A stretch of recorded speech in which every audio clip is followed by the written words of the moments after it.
Le président a tranché. Christophe Castaner prendra la tête du mouvement La République En Marche. L'actuel ministre des Relations avec le Parlement et porte-parole du gouvernement a déclaré sa candidature ce matin sur les ondes de RTL.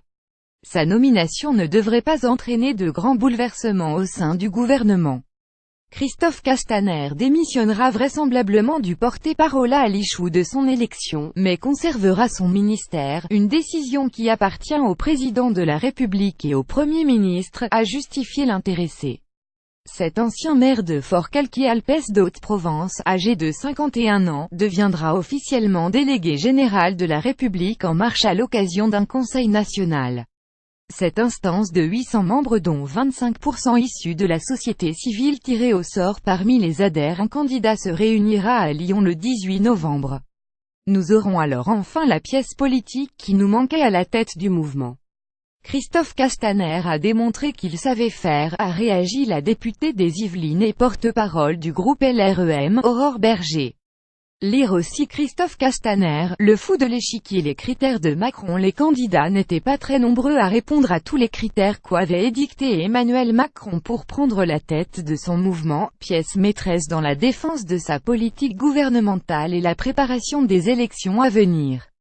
Le futur délégué général se devait d'être un fidèle de la première heure, présent médiatiquement et suffisamment combatif pour affronter des adversaires politiques sur les plateaux télé.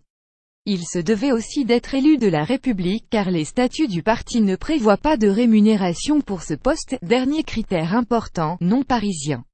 Sur ce dernier point, Christophe Castaner a joué mercredi matin la carte du provincial en déclarant assumer de venir de la région Provence-Alpes-Côte d'Azur et sa pointe d'As.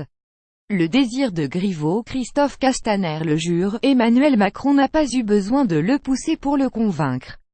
Ce n'est pas exactement ce que déclarent ses proches, qui le décrivaient jusqu'à la semaine dernière comme un peu réticent à devenir délégué général, car très heureux comme porte-parole du gouvernement. L'autre candidat pressenti jusqu'à mardi était Benjamin Griveaux, actuel secrétaire d'État auprès du ministre de l'Économie et des Finances. Le jeune député de Paris avait exprimé un intérêt manifeste pour prendre la tête du parti.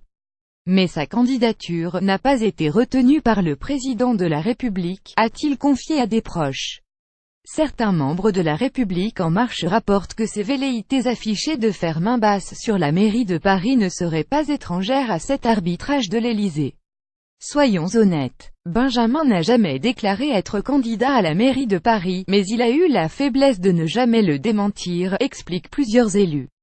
L'ingratitude de la tâche. Même si Christophe Castaner a qualifié mardi cette nouvelle fonction d'« absolument passionnante » dans une émission de Public Sénat, certains élus LREM considèrent que la mission du futur délégué général est titanesque et un peu ingrate.